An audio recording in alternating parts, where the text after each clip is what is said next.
ಇನ್ನು ಮನಮೋಹನ್ ಸಿಂಗ್ ವಿತ್ತ ಸಚಿವರಾಗಿದ್ದೇ ರೋಚಕ, ಏನು ಫಿನಾನ್ಸ್ ಮಿನಿಸ್ಟರ್ ಆದರೂ ಅದು ರೋಚಕವಾದಂತಹ ಘಟನೆ. ರಾತ್ರೋರಾತ್ರಿ ಫೋನ್ ಕರೆ ಬದಲಾಯಿತು ಚಿತ್ರಣ. ನೆದರ್ಲ್ಯಾಂಡ್ಸ್ನಲ್ಲಿದ್ದಂಥ ಮನಮೋಹನ್ ಸಿಂಗ್ಗೆ ಕರೆ ಬರುತ್ತೆ. ರಾತ್ರಿ ಬಂದಂಥ ಒಂದು ಕರೆ ಅದು. 1991ರಲ್ಲಿ ಜಗತ್ತಿನ ಆರ್ಥಿಕತೆ ಪಾತಾಳಕ್ಕೆ ಕುಸಿದಿತ್ತು. ನರಸಿಂಹರಾವ್ ಅವರ ಕಣ್ಣಿಗೆ ಬಿದ್ದಿದ್ದೆ ಮನಮೋಹನ್ ಸಿಂಗ್. ಆ ಸಂದರ್ಭದಲ್ಲಿ ಹೇಗೆ ನಾವು ಎಕಾನಮಿಯನ್ನು ಸ್ಟೇಬಲ್ ಮಾಡಬೇಕು ಅಂತ ಮನಮೋಹನ್ ಸಿಂಗ್ರಿಗೆ ಕರೆ ಮಾಡಿದ್ದಂಥ ಕಾರ್ಯದರ್ಶಿ ನರಸಿಂಹರಾವ್ ಪ್ರಧಾನ ಕಾರ್ಯದರ್ಶಿಯಿಂದ ಕರೆ ಬರುತ್ತೆ. ನೆದರ್ಲ್ಯಾಂಡ್ಸ್ನಲ್ಲಿದ್ದರು ಮನಮೋಹನ್ ಸಿಂಗ್. ಆ ಸಂದರ್ಭದಲ್ಲಿ ವಿತ್ತ ಸಚಿವರನ್ನಾಗಿ ಆಯ್ಕೆ ಮಾಡಲಾಗಿದೆ ಅಂತ ಕಾರ್ಯದರ್ಶಿ ಕರೆ ಮಾಡಿ ಹೇಳ್ತಾರೆ. ವ್ಯಂಗ್ಯವಾಗಿ ಪ್ರತಿಕ್ರಿಯೆ ನೀಡಿದ್ದಂಥ ಮನಮೋಹನ್ ಸಿಂಗ್, ಆ ಕರೆ ಬಂದಾಗ ಮನಮೋಹನ್ ಸಿಂಗ್ ಅದನ್ನು ಸೀರಿಯಸ್ ಆಗಿ ತಗೊಂಡಿರಲಿಲ್ಲ. ಜೂನ್ 21, 1991ರಲ್ಲಿ ರಾಷ್ಟ್ರಪತಿ ಭವನದಲ್ಲಿ ಪ್ರಮಾಣ ವಚನ ಸ್ವೀಕಾರ. ಮನಮೋಹನ್ ಸಿಂಗ್ ವಿತ್ತ ಸಚಿವರಾಗಿದ್ದೇ ರೋಚಕವಾದಂಥ ಸಂಗತಿ.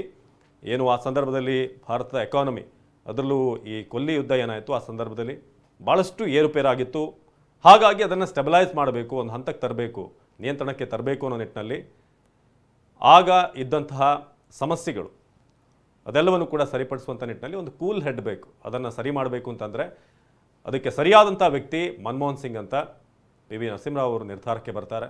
ನಂತರ ಅವರ ಕಾರ್ಯದರ್ಶಿ ಅವರಿಗೆ ಕರೆ ಮಾಡಿ ನಿಮ್ಮನ್ನು ವಿತ್ತ ಸಚಿವರನ್ನಾಗಿ ನಾವು ನೇಮಕ ಮಾಡ್ತಿದ್ದೀವಿ ಅಂತ.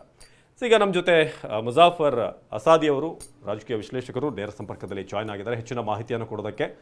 ಸರ್, ಭಾರತದ ರಾಜಕಾರಣದಲ್ಲಿ ಮನಮೋಹನ್ ಸಿಂಗ್ ಅವರ ಅಧ್ಯಾಯವನ್ನು ಹೇಗೆ ಮೆಲುಕು ಹಾಕ್ತೀರಿ? ಎಷ್ಟು ಮುಖ್ಯವಾಗುತ್ತೆ ಆ ಒಂದು ಅವಧಿ, ಅವರು ಮುಖ್ಯಮಂತ್ರಿ ಪ್ರಧಾನಿ ಆಗಿದ್ದಂಥ ಸಂದರ್ಭ, ಹಾಗೇನೆ ಫಿನಾನ್ಸ್ ಮಿನಿಸ್ಟರ್ ಆಗಿ ಸೇವೆ ಸಲ್ಲಿಸಿದಂಥ ರೀತಿ ಹೇಗೆ ಮೆಲುಕು ಹಾಕ್ತೀರಿ ಅಂತ?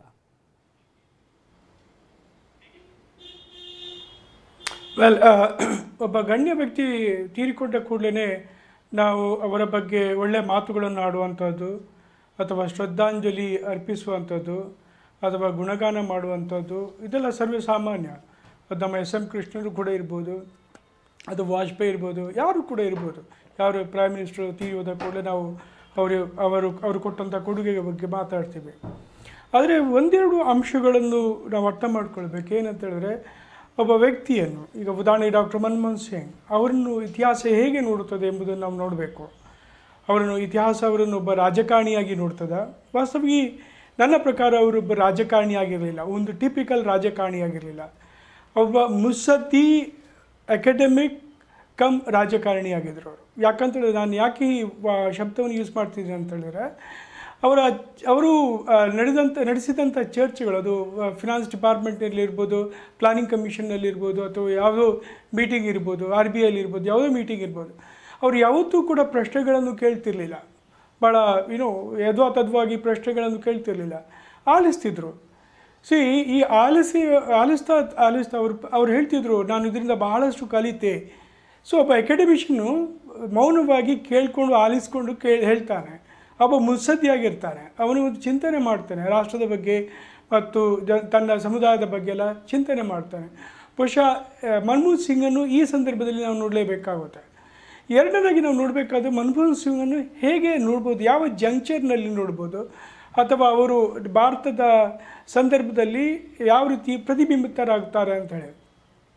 ಬಹುಶಃ ನನಗೆ ಎರಡು ಅಂಶಗಳು ಇಲ್ಲಿ ಭಾಳ ಮುಖ್ಯ ಕಾಣುತ್ತೆ. ಒಂದು, ಅವರು ಕೋಲಿಷನ್ ಪೊಲಿಟಿಕ್ಸ್ನ ಬಗ್ಗೆ ತೆಗೆದುಕೊಂಡಂಥ ನಿರ್ಧಾರಗಳು ಮತ್ತು ಅದನ್ನು ಹೇಗೆ ನಿಭಾಯಿಸಿದಂಥ ರೀತಿ ಭಾಳ ಮುಖ್ಯವಾಗಿ. ಇಲ್ಲಿ ಒಂದು ಆರ್ಗ್ಯುಮೆಂಟ್ ಇದೆ, ಭಾಳ ಮುಖ್ಯವಾಗಿ ಈ ಆರ್ಗ್ಯುಮೆಂಟನ್ನು ನಾವು ಜಪಾನ್ ಅಥವಾ ಇಟಲಿಯಿಂದ ತೆಗೆದುಕೊಳ್ತೇವೆ. ಏನಂತ ಹೇಳಿದ್ರೆ, ಕೋಲಿಷನ್ ಪೊಲಿಟಿಕ್ಸ್ ಎಂಬುದು ಒಂದು ರೀತಿಯಲ್ಲಿ ಅದು ಅಭಿವೃದ್ಧಿಗೆ ಮಾರಕ ಅಂತೇಳಿ, ಅದು ಮುಂದಕ್ಕೆ ಹೋಗುವುದಿಲ್ಲ, ದೇಶವನ್ನು ಮುಂದಕ್ಕೆ ಕೊಂಡೋಗುವುದಿಲ್ಲ ಅಂತೇಳಿ.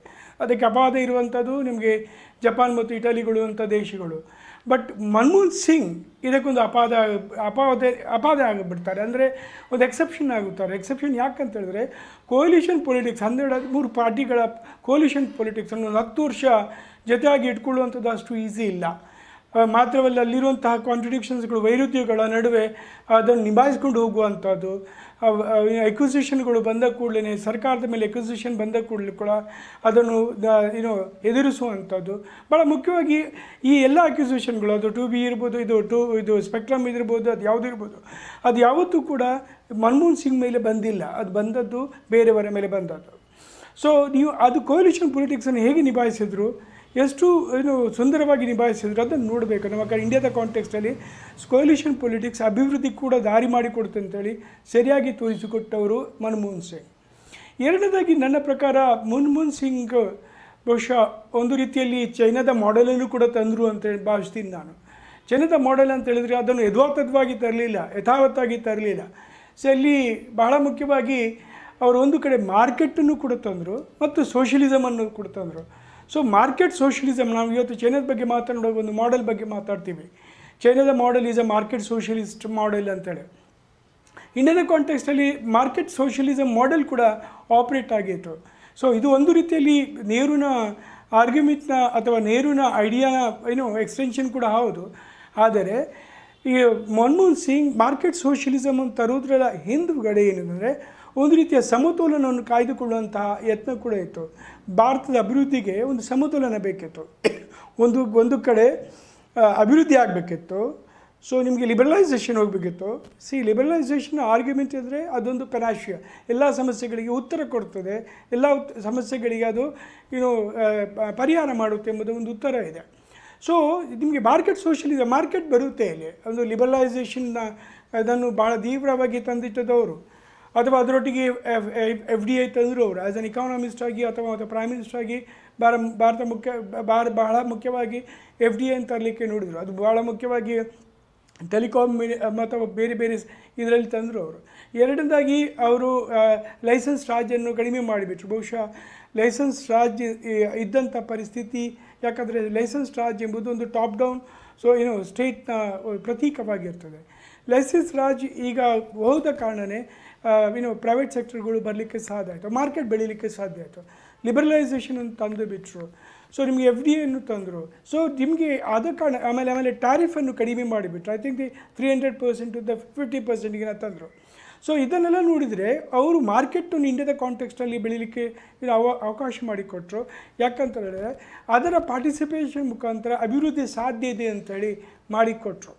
ಮತ್ತೊಂದು ಕಡೆ ಅವರು ಸೋಷಿಯಲಿಸಮನ್ನು ಕೂಡ ಒಪ್ಪಿದ್ರು. ನೀವು ಅರ್ಥ ಮಾಡ್ಕೊಳ್ಬೇಕು, ಸೋಷಿಯಲಿಸಮನ್ನು ಆ ಸಂದರ್ಭದಲ್ಲಿ ಯಾರೂ ಕೂಡ ಒಪ್ತಿರಲಿಲ್ಲ.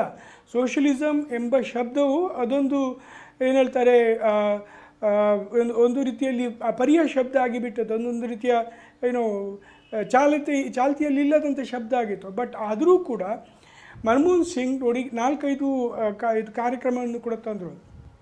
ಫುಡ್ ಸೆಕ್ಯೂರಿಟಿ ಆ್ಯಕ್ಟ್ ತಂದರು. ಅದು ಭಾಳ ಮುಖ್ಯವಾಗಿ ಬಡವರಿಗೆ ಆಹಾರದ ಸೆಕ್ಯೂರಿಟಿಯನ್ನು ಕೊಟ್ಟು ಬಿಟ್ಟರು, ಎಲ್ಲರಿಗೂ ಕೂಡ ಕೊಟ್ಟು ಬಿಟ್ಟರು. ಹೆಚ್ಚು ಕಡಿಮೆ 80% ನಮ್ಮ ಬಡ ಜನರನ್ನು ಐಡೆಂಟಿಫೈ ಮಾಡಿದರು, ಎಲ್ಲರಿಗೂ ಕೂಡ ಆಹಾರವನ್ನು ಕೊಟ್ಟರು. ಅದರ ಒಂದು ಕಾನ್ಸಿಕ್ವೆನ್ಸಸ್ ಏನಂದರೆ, ಈವನ್ ಕೋವಿಡ್ ಸಂದರ್ಭದಲ್ಲಿ ಈ ಫುಡ್ ಸೆಕ್ಯೂರಿಟಿ ಇದ್ದ ಕಾರಣವೇ ಬಹುಶಃ ಸಾಕಷ್ಟು ಜನರು ಸಾಯುವುದನ್ನು ನಿಂತು ಹೋಯಿತು. ಇದು ಒಂದು. ಎರಡನೇದಾಗಿ ಫಾರೆಸ್ಟ್ ಡ್ವೆಲ್ಲರ್ಸ್ ಆ್ಯಕ್ಟ್, ರಿಮೆಂಬರ್ ಟ್ರೈಬಲ್ಸ್ಗಳಿಗೆ ಆ ಆ್ಯಕ್ಟ್ ಅವರು ಇತಿಹಾಸದಲ್ಲಿ ವಂಚಿತರಾಗಿದ್ದಂಥ ಸಮುದಾಯ ಅವರ ಐತಿಹಾಸಿಕ ಹಕ್ಕುಗಳನ್ನು ಮತ್ತು ಅವರ ದಿನನಿತ್ಯದ ಹಕ್ಕುಗಳು ಅಥವಾ ಅವರ ಬದುಕಿನ ಹಕ್ಕನ್ನು ಪ್ರಪ್ರಥಮ ಬಾರಿಗೆ ಗುರುತಿಸಿದ್ದು ಮನಮೋಹನ್ ಸಿಂಗ್ ಸರ್ಕಾರ. ಆದ ಕಾರಣ ಇಲ್ಲಿ ಆಮೇಲೆ ಮನ್ರೇಗಾವನ್ನು ಕೂಡ ನೋಡಿ, ಅದು 100 ದಿನದ ಗ್ಯಾರಂಟಿ ಉದ್ಯೋಗವನ್ನು ಕೊಟ್ಟು ಬಿಟ್ಟಿತ್ತು, ಮತ್ತು ಎಲ್ಲರಿಗೂ ಕೂಡ ಅವನಿಗೆ ಕೂಲಿಯನ್ನು ಕೂಡ ಕೊಟ್ಟುವಂಥದ್ದು. ಇದೆಲ್ಲವೂ ಕೂಡ ಒಂದು ರೀತಿಯಲ್ಲಿ ಸೋಷಿಯಲಿಸ್ಟ್ ಆರ್ಗ್ಯುಮೆಂಟ್ಗಳು. ಭಾಳ ಮುಖ್ಯವಾಗಿ ಲ್ಯಾಂಡ್ ರಿಫಾರ್ಮ್ಸ್ ಇಲ್ಲದಂಥ ಸಂದರ್ಭದಲ್ಲಿ ಹಸಿವನ್ನು ನೀಗಿಸುವಂಥದ್ದು, ಟ್ರೈಬಲ್ಸ್ಗಳ ಹಕ್ಕುಗಳನ್ನು ಅಡ್ರೆಸ್ ಮಾಡುವಂಥದ್ದು, ಇದನ್ನು ಮನಮೋಹನ್ ಸಿಂಗ್ ಮಾಡಿದರು. ಅದರೊಟ್ಟಿಗೆ ನೀವು ಅರ್ಥ ಮಾಡ್ಕೊಳ್ಬೇಕು ಏನಂತ ಹೇಳಿದರೆ, ನಮ್ಮ ಪ್ರಜಾಪ್ರಭುತ್ವದ ಚೌಕಟ್ಟನ್ನು ಇನ್ನಷ್ಟು ಗಟ್ಟಿಗೊಳಿಸಿದ್ದು. ಹೇಗೆ ಗಟ್ಟಿಗೊಳಿಸೋದು? ಅದನ್ನು ಪಂಚಾಯತ್ ರಾಜ್ ಮುಖಾಂತರ ಅಲ್ಲ, ಅದು ನರಸಿಂಹರಾವ್ ಮಾಡಿರ್ಬೋದು ಅಥವಾ ರಾಜೀವ್ ಗಾಂಧಿ ಮಾಡಿರ್ಬೋದು, ಎಲ್ಲರೂ ಮಾಡ್ಬೋದು. ಇವರು ತಂದದ್ದು ರೈಟ್ ಟು ಇನ್ಫಾರ್ಮೇಷನ್ ಆ್ಯಕ್ಟ್. ಅದು ನಮ್ಮ ಪಬ್ಲಿಕ್ ಡೊಮೇನ್ನಲ್ಲಿ ಸರ್ಕಾರಿ ರಂಗದಲ್ಲಿ ಟ್ರಾನ್ಸ್ಪರೆನ್ಸಿಯನ್ನು ತಂದಿತ್ತು, ಅಕೌಂಟಬಿಲಿಟಿಯನ್ನು ತಂದಿತ್ತು, ಕರಪ್ಷನ್ನು ಕಡಿಮೆ ಮಾಡಿತ್ತು. ಸರ್ಕಾರವನ್ನು ಸರ್ಕಾರಕ್ಕೆ ಒಂದು ಉತ್ತರದಾಯಿತ್ವವನ್ನು ಕೊಡೋಕ್ಕೆ ಕಾರಣೀಭೂತವಾಯಿತು. ಸೊ ಅದು ಜನಸಾಮಾನ್ಯರನ್ನು ಕೂಡ ಸರ್ಕಾರವನ್ನು ಪ್ರಶಸ್ತವಾಗಿ ಮಾಡಿತ್ತು. ನಿಜ ನಿಜ ಸರ್. ಸರಿ ಸರ್, ಜೊತೆಗೆ ಅವರು ತಾವು ಪ್ರಧಾನಿಯಾದಂಥ ಸಂದರ್ಭದ ವಿಚಾರಗಳನ್ನ ತಾವು ತಿಳಿಸ್ತಾ ಇದ್ರಿ. ಅದಕ್ಕೂ ಮುಂಚೆ ನಾವು 91ರ ವಿಷಯಕ್ಕೆ ನಾವು ಮತ್ತೆ ಬರೋದಾದ್ರೆ, ಆ ಸಂದರ್ಭದಲ್ಲಿ ಅಂದ್ರೆ ಎಂತಹ ತಳಮಟ್ಟದಲ್ಲಿತ್ತು ನಮ್ಮ ಆರ್ಥಿಕ ಪರಿಸ್ಥಿತಿ, ಯಾರು ಸಾಲ ಕೊಡೋದಕ್ಕೆ ಸಿದ್ಧ ಇರಲಿಲ್ಲ. ಆ ಸಂದರ್ಭದಲ್ಲಿ ಒಂದು ನಿಜಕ್ಕೂ ಒಂದು ಸೆಲೆಯಾಗಿ ಬಂದಂಥವರು, ನೆರವಾಗಿ ಬಂದಂಥವ್ರು ಮನಮೋಹನ್ ಸಿಂಗ್ ಅವರು. ಅವರ ಪ್ರಥಮ ಬಜೆಟ್ನಲ್ಲೇ ಅವರು ಆರ್ಥಿಕ ಉದಾರೀಕರಣವನ್ನ ತರ್ತಾರೆ. ಅಂತಹ ಒಂದು ಬೋಲ್ಡ್ ಸ್ಟೆಪ್ ಮನಮೋಹನ್ ಸಿಂಗ್ ಅವರು ತೆಗೆದುಕೊಂಡದನ್ನ, ಅದನ್ನ ನಾವು ಸ್ಮರಿಸೋದಾದ್ರೆ ಹೇಗೆ ಸಾಧ್ಯ ಆಯ್ತು ಅವರಿಂದ ಅಂತ? ಇಲ್ಲಿ ಒಂದು ನೀವು ಅರ್ಥ ಮಾಡ್ಕೊಳ್ಬೇಕು ನೋಡಿ, ಒಂದು ವೇಳೆ ನಾವು ಲಿಬರಲೈಸೇಷನ್ಗೆ ಸಂಪೂರ್ಣವಾಗಿ ಒಗ್ಗಿಬಿಡ್ತಿದ್ರೆ, ಅಥವಾ ನಾವು ಸಂಪೂರ್ಣವಾಗಿ ನಮ್ಮನ್ನೇ ನಾವು ತೆರೆದುಕೊಟ್ಟು ಬಿಡ್ತಿದ್ರೆ, ಅಥವಾ ಆ ಕ್ರೈಸಿಸ್ನ ಸಂದರ್ಭದಲ್ಲಿ ನಾವು ಪ್ರೈವೇಟ್ ಇಕಾನಮಿಗೆ ಕಂಪ್ಲೀಟಾಗಿ ಇದು ಮಾಡಿ ಕೊಡ್ತಿದ್ರೆ, ಬಹುಶಃ ನಾವು ಸುಸೈಡ್ ಮಾಡ್ಕೊಳ್ತಿದ್ದೆವು. ನಾವು that would have been a suicide. ಆದ ಕಾರಣ ಮನಮೋಹನ್ ಸಿಂಗ್ ಒಂದು ಕಾಷಿಯಸ್ ಅಪ್ರೋಚನ್ನು ತೆಗೆದುಕೊಂಡ್ರು. ಲಿಬರಲೈಸೇಷನ್ ಬೇಕು, ಬಟ್ ಎಲ್ಲರೂ ಕೂಡ ಲಿಬರಲೈಸೇಷನ್ ಪ್ರೊಸೆಸ್ನೊಳಗೆ ಹೋಗೋದಿಲ್ಲ ಅಂತಲೂ ಕೂಡ ಗೊತ್ತಿತ್ತು. ಆದ ಕಾರಣನೇ ದಿ ಕ್ರೈಸಿಸ್ ಸಂದರ್ಭ ಭಾಳ ಕಾಷಿಯಸ್ ಆಗಿರುವಂಥ ಮೆಥಡನ್ನು ಮನಮೋಹನ್ ಸಿಂಗ್ ತೆಗೆದುಕೊಂಡ್ರು. ನೀವು ಅರ್ಥ ಮಾಡ್ಕೊಳ್ಬೇಕು, ಆ ಮೂಮೆಂಟಲ್ಲಿ 91-94ರ ಸಿಚುವೇಶನ್ ನಂತರ ಇಂಡಿಯಾದ ಕಾಂಟೆಕ್ಸ್ನಲ್ಲಿ ರೈತರ ಆತ್ಮಹತ್ಯೆ ಅತಿ ಹೆಚ್ಚಾಗಿತ್ತು. ಬಹುಶಃ 99 ಮತ್ತು 2004ರ ನಡುವೆ ಹೆಚ್ಚು ಕಡಿಮೆ 47% ಜನ ಅಥವಾ ಅತಿ ಹೆಚ್ಚು ರೈತರು ಕೂಡ ಆತ್ಮಹತ್ಯೆ ಮಾಡ್ಕೊಂಡಂಥ ಸಂದರ್ಭ ಕೂಡ ಹೌದು. ಒಂದು ವೇಳೆ ಮನಮೋಹನ್ ಸಿಂಗ್ ಭಾಳ ಕಾಷಿಯಸ್ ಆಗದೇ ಇರ್ತಿದ್ರೆ, ಬಹುಶಃ ನಾವು ನಮ್ಮನ್ನು ಸುಸೈಡ್ ಮಾಡ್ಕೊಳ್ಳೋಂಥ ಸ್ಥಿತಿಗೂ ಕೂಡ ಬರ್ತಿದ್ದೆವು. ಬಹುಶಃ ಆ ಕ್ರೈಸಿಸ್ಸಿಂದ ಮೇಲೆ ಬರಲಿಕ್ಕೆ ಮನಮೋಹನ್ ಸಿಂಗ್ ಕಾರಣರಾಗಿದ್ದರು ಅಂತೇಳಿ ನಾನು ಭಾವಿಸ್ತೀನಿ. ನಿಜ. Thank you so much professor, ನಮ್ಮ ಜೊತೆ ಮಾತನಾಡಿದ್ದಕ್ಕೆ.